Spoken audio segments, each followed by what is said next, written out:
He killed her father in cold blood. She stared him down with pure hate, and instead of ending her, the Tiger of Busan let her walk away. That one mistake sparked a deadly war, and the kind of forbidden love that destroys empires. Before we continue this story and you want to know what happens next, please subscribe to our channel and let us know where you're watching from. The first time Kang Jae-Min saw her, he was standing over her father's body. Rain had been falling for 3 days without mercy. It slid down rusted staircases and pooled in the broken pavement behind Haeundae Harbor. Blood mixed with water in thin red rivers that disappeared into the drains. The city smelled of salt, iron, and gasoline. Park Dae-sung lay on the ground, eyes open to a sky that did not care. And she did not cry. She stood at the mouth of the alley, black coat soaked, hair clinging to her face. She did not scream. She did not beg. She stared at Jae-Min instead. Not with fear. Not with grief.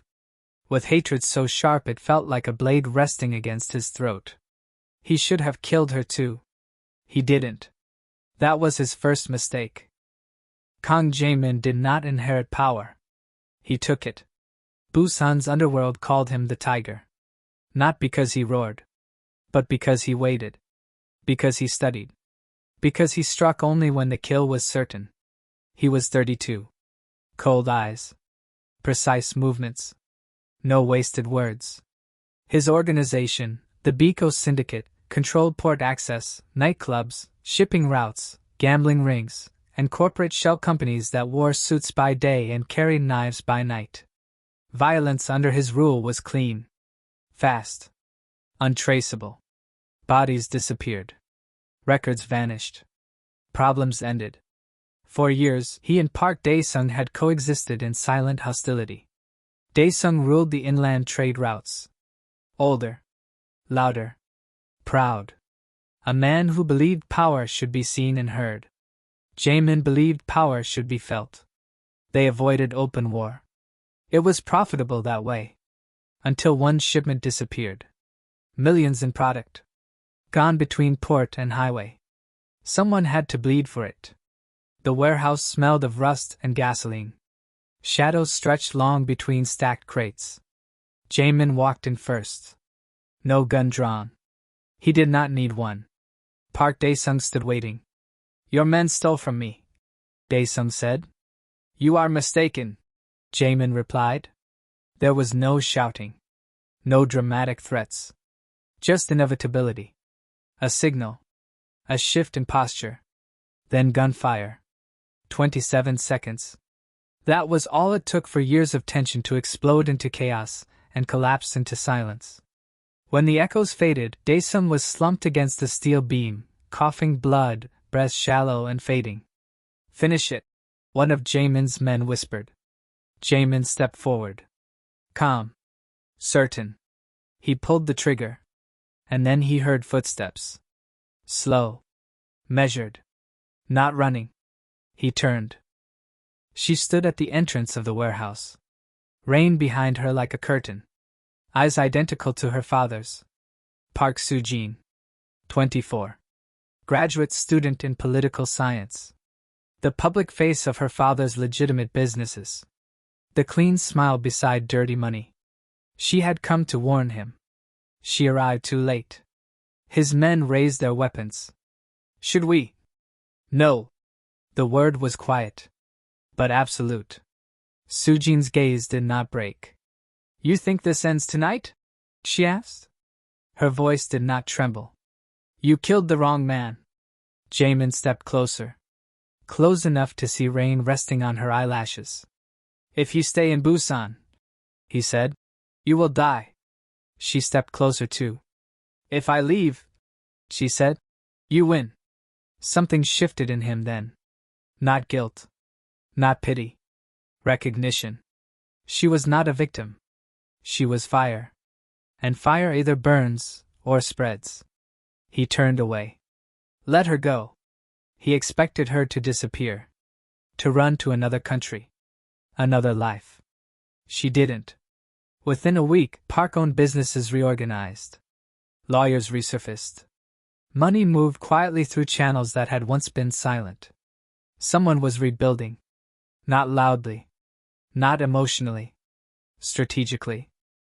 From his office overlooking the port, Jae-Min watched container ships glide through dark water. "She's meeting investors," his lieutenant reported. "Reorganizing logistics." He nodded once. He told himself it was tactical interest. It wasn't. He began tracking her movements. Her meetings. Her patterns. Not to kill her. To understand her. That was mistake number 2. 2 months later, in Seoul, under crystal chandeliers and polite smiles, they faced each other again at a charity gala filled with legitimate faces and hidden knives. She wore white silk. Calm. Controlled. Untouchable. She had aligned with a Tokyo syndicate. Foreign backing. Protection. A direct message. He approached her as if they were strangers at a polite event. "You move quickly," he said. "You hesitate too much," she replied. The air between them tightened. "You think Tokyo will save you?" "I don't need saving," she said. "I need time." "For revenge?" "For balance." He leaned closer, voice low enough that only she could hear. "If you push this war, your people will die first." She did not blink. "So will yours." In that moment, he understood. She was not rebuilding her father's empire. She was preparing to destroy his. And instead of anger, he felt something unexpected. Excitement. That night, he followed her. Alone. No guards. No witnesses. She knew he was there. Under neon lights in a narrow street, she stopped. "Are you going to kill me now?" she asked. "If I wanted you dead," he said, "you would already be." She turned fully toward him. "You hesitate when it comes to me.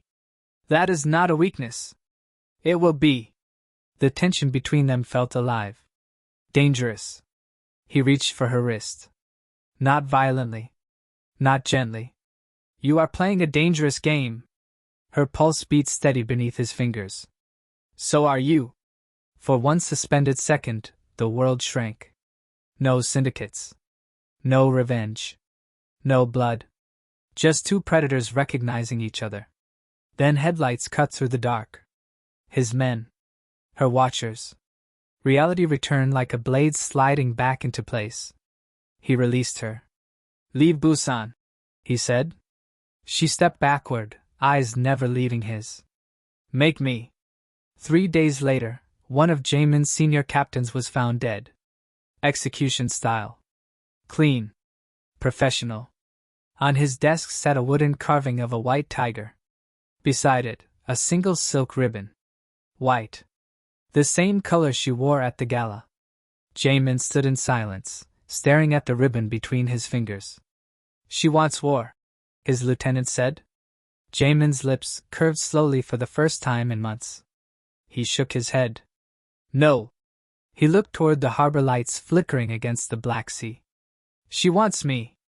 And in Busan, when the tiger begins to smile, the city knows something terrible and unforgettable is about to begin. Jae-Min held her gaze in the dim warehouse light, and something inside him shifted from calculation to something far more dangerous. Fear did not suit Park Soo-Jin. She wore anger well. Pride even better. But fear meant the game had changed beyond both of them. He gave orders quietly. The body was removed. The carving burned. Every man in the room dismissed except his most trusted lieutenant. "Lock down internal communications," he said. "No one moves without my approval." Soo-Jin didn't interrupt. She watched him the way she always did now, not as an enemy across a battlefield, but as a variable she was trying to solve before it detonated. When they were alone, she spoke. "This is what happens when power smells weakness." His jaw tightened. "I am not weak." "No," she said softly. "But you're distracted." The word landed harder than accusation. He stepped closer. "You think I don't see what's happening? Someone inside my ranks is testing me. Testing us." She didn't correct him this time. Us. The storm outside the warehouse had passed, but the air still carried the weight of it. He could feel fractures spreading through Biko like cracks in glass. The tiger had ruled through control, precision, emotional distance. And now his men had seen something unfamiliar in him. That night, he summoned every captain to headquarters. They stood in a clean line beneath fluorescent lights, faces blank, hands clasped behind backs. Loyalty and posture. Questions in their eyes. "You've heard rumors," Jae-Min said calmly. "You've seen alliances shift." No one moved. "One of you believes I have compromised Biko." A flicker. Barely there. "You are wrong." His voice did not rise. It didn't need to. "We are expanding. Adapting. Surviving. Anyone who mistakes strategy for weakness will not live long enough to regret it." Silence pressed against the walls. But even as he dismissed them, he knew something had changed. Fear still existed. Respect still held. Yet beneath it was something else. Doubt. Meanwhile, Soo-Jin returned to what remained of her organization. Tokyo had withdrawn. Investors vanished overnight. Her leverage was ash. The photo had done exactly what it was meant to do. Isolate her. "You trusted him," one of her remaining advisors said quietly. "I calculated him," she replied. But the words lacked certainty. She knew what they didn't. The photo was not his style. Too crude. Too reckless. Whoever leaked it wanted division. Wanted her cut off. Wanted him destabilized. The third player was no longer external. It was internal. 2 days later, the Chinese triad made its move. 3 smaller port gangs pledged loyalty to them publicly. Containers were rerouted. Customs officials bribed. The expansion was no longer quiet. It was bold. Jae-Min stood at the harbor balcony, watching cranes lift steel containers like pieces on a chessboard. Soo-Jin stood beside him. "You were right," he said. "I know. They accelerated. They sensed blood." His phone buzzed. Another message. Another minor Biko warehouse seized. No resistance. His captains were hesitating, waiting to see if the tiger would strike, or if he was too occupied protecting the woman beside him. He turned to her. "If I move against the triad fully, I expose my internal fractures. If you don't," she said, "they swallow the port." Wind pulled at her hair. The city lights reflected in her eyes. "Then we move together," he said. She studied him carefully. "That will confirm everything they suspect. It will confirm nothing if we win." There it was again. That dangerous alignment. Strategy blending with something personal. They coordinated a joint strike that night. Intelligence she gathered. Enforcement he commanded. Precision returns. A triad-controlled warehouse burned before dawn. 2 lieutenants disappeared before sunrise. Busan felt the shift. The tiger was still hunting. But inside Biko, the descent hardened. Captain Han, his most senior field commander, watched the reports with cold calculation. He had served under Jae-Min for 8 years. He respected strength. Not romance. Not hesitation. "He's dividing his attention," Han told a small circle of loyalists. "And divided leaders fall." They did not speak rebellion openly. They spoke correction. 3 nights later, Jae-Min received a call from an unknown number. "Your captain is meeting triad envoys tonight," a distorted voice said. "Pier 17. The line went dead. Soo-Jin saw the change in his posture immediately. Internal. Yes. Trap? Most likely. He could go alone and risk ambush. He could send men and risk civil fracture. Or he could do something far more dangerous. He could bring her. They arrived at Pier 17 under low fog and broken lights. Containers stacked high like silent witnesses. Captain Han stood in the open, 2 unfamiliar men beside him. "You came personally," Han said evenly. "I always do," Jae-Min replied. Han's eyes shifted to Soo-Jin. "And you brought her. She is part of this operation." "She is the operation," Han corrected. Tension thickened. You think I kneel? Jae-Min asked quietly. I think, Han said, you've forgotten who you are. The Triad envoys stepped back slowly. This was no longer their negotiation. It was a test of dominance. Han continued, voice steady. Biko survives because you are ruthless. Not because you are entangled. Soo-Jin did not speak. She understood. This was not her battlefield. This was hierarchy. Jae-Min stepped forward until he stood inches from his captain. You question my authority. I question your clarity. For a moment, it could have gone either way. Gunfire shattered the fog. Not from Han. From the shadows. Triad snipers. The meeting had been bait. Chaos erupted. Men scattered. Bullets struck metal. Sparks exploded in the dark. Jae-Min pulled Soo-Jin down behind a container, shielding her without thinking. You see? She shouted over the gunfire. They want us divided. He didn't answer. He returned fire with lethal calm. Captain Han dragged one wounded soldier behind cover, shouting orders with precision. Whatever doubts existed, survival unified them. The ambush lasted less than 3 minutes. When it ended, the Triad envoys were dead. One sniper escaped. The rest lay bleeding on concrete. Han stood, breathing hard. He looked at Jae-Min. Then at Soo-Jin. You were right, Han admitted quietly. They're accelerating. Jae-Min held his gaze. And you were wrong, Han added. About one thing. What? She is not your weakness. Han glanced at Soo-Jin once more. She is leverage. For all of us. The shift was subtle, but critical. Unity restored through blood. But later, when the port finally went quiet and the sirens faded, Jae-Min found Soo-Jin standing alone by the water. You could have died tonight, he said. So could you. That doesn't answer me. She turned toward him. You think I fear death? No, he said. I fear what happens if you do. The honesty between them was no longer sharp. It was heavy. We are past the point of pretending, she said. Yes. You are not just distracted. No. And I am not just calculating. Silence stretched between them, softer now but no less dangerous. If this continues, she said, we lose everything. Probably. And if we step back? He studied her face, memorizing it like something already slipping away. We lose each other. The words were quiet. Final. For the first time since her father's death, she closed her eyes, not in anger. Not in strategy. In understanding.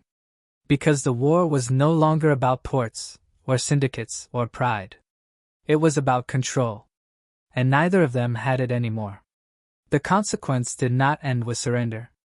It only changed shape. The arrests were global news for weeks. The fall of Biko. The collapse of inland trade networks. Politicians denying involvement. Corporations distancing themselves. Old allies disappearing like smoke. Courtrooms filled. Assets frozen. Accounts seized. The Tiger of Busan was no longer a predator. He was evidence. Soo-Jin sat beside him during interrogation, separated by glass, answering questions with controlled precision. She did not beg for reduced charges. She did not betray more than necessary. She did what she had always done. Calculated survival. He did something different. He confessed strategically. Not to protect himself. To shorten the damage. He took weight. Shielded remaining loyal men. Closed loops investigators would never fully untangle. When prosecutors asked why he surrendered instead of running, he gave the simplest answer. I was finished. They assumed it meant the empire. It did not. Prison was not dramatic. It was slow. Time stripped identity faster than rivals ever could. No suits. No tailored authority. No men waiting for commands. Just routine. Steel. Silence. He watched the ocean through a narrow window when they allowed yard access. The same ocean that once carried his shipments now carried nothing for him. She served less time. Different facility. different arrangement. Her legal team had prepared long before war began. She adapted quickly. She studied inside, built new contacts, planned futures that did not involve blood. He did not plan. He endured. When they were released, quietly, without fanfare, no one waited. No loyal captains. No banners. No enemies either. Just ordinary air. Thailand was not chosen for romance. It was chosen for distance. A place where their names dissolved in humidity and salt. He repaired fishing boats because wood and engines responded to hands without asking questions. Because broken things could be fixed with patience. Because silence there did not feel like defeat. She built a consulting firm advising mid-level logistics companies. Legal ones. Boring ones.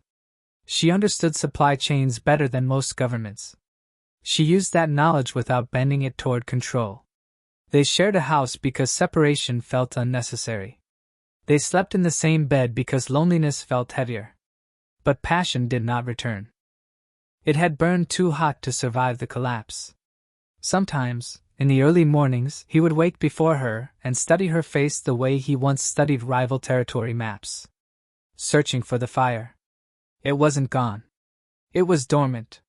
Sometimes she would watch him from the doorway as he worked on a boat hull, hands steady, shoulders broader now with labor instead of tension. She would try to remember the man who ordered executions without blinking. He was still there. Just buried. One evening, rain began falling without warning. Tropical, heavy, relentless. The kind that reminded them both of Busan. They sat on the small porch. No guards. No weapons. Just the sound of water against wood. "You ever think about going back?" she asked quietly. "Yes." "To reclaim anything?" "No." That answer surprised her. "Not even to prove you could?" He shook his head. Proving was the problem. She studied him carefully. "You chose me over power." "Yes." "Do you hate me for that?" "No." "Do you hate yourself?" He did not answer immediately. "Yes." The honesty did not wound the way it once would have. It settled between them like truth finally allowed to breathe. "You know what's strange?" she said after a while. "What?" "We won." He looked at her. "We survived," she continued. The triad fractured. The port shifted hands 3 times. "No one holds Busan the way you did. That isn't winning. It is as if survival was the game." He leaned back, watching rain blur the shoreline. "I wasn't playing to survive." "I know." Silence again. Not hostile. Not warm. Just shared. Years passed like that. Quiet routines. Controlled emotions. No explosions. But obsession does not disappear entirely. It changes temperature.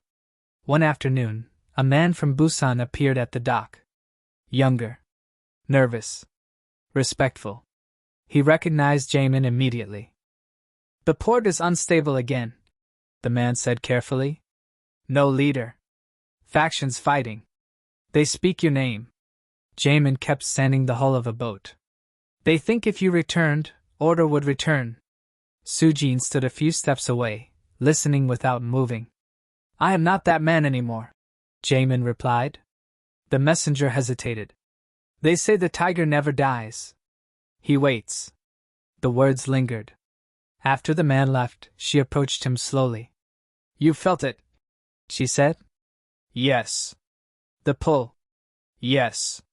"You miss it?" "Yes." "And?" He set the sanding block down. "And I will not choose wrong twice." She exhaled slowly. "Wrong for who?" she asked. "For everyone." That night, either of them slept much. The past is patient. It does not demand return. It invites it. At dawn, he walked alone to the shoreline. Waves rolled in steady rhythm. No gunfire. No sirens. Just water. She joined him quietly. "If you go back," she said, "it won't be for power. No. It will be because you can't live without intensity." He didn't deny it. "And if I go back?" he said. I don't come back here. That was the line. Not dramatic. Final. She looked at the horizon for a long time. We were never meant to survive, she said softly. No. We weren't meant to be peaceful either. No. But we are. For now. She turned to him. If you leave, I won't follow. I know. And I won't stop you. I know. They stood side by side as the sun rose higher. The Tiger of Busan had once commanded a city with fear. Now he stood barefoot in wet sand, holding nothing but choice. Power had cost him everything. Obsession had cost him more. Peace felt fragile. But it was his. He looked at her one last time that morning, not as prey, not as rival, not as addiction. As consequence. I chose wrong, he said quietly. She shook her head. No, she replied. You chose me. And sometimes, in lives built on control and conquest, that is the only choice that was ever real. Subscribe and comment for more stories.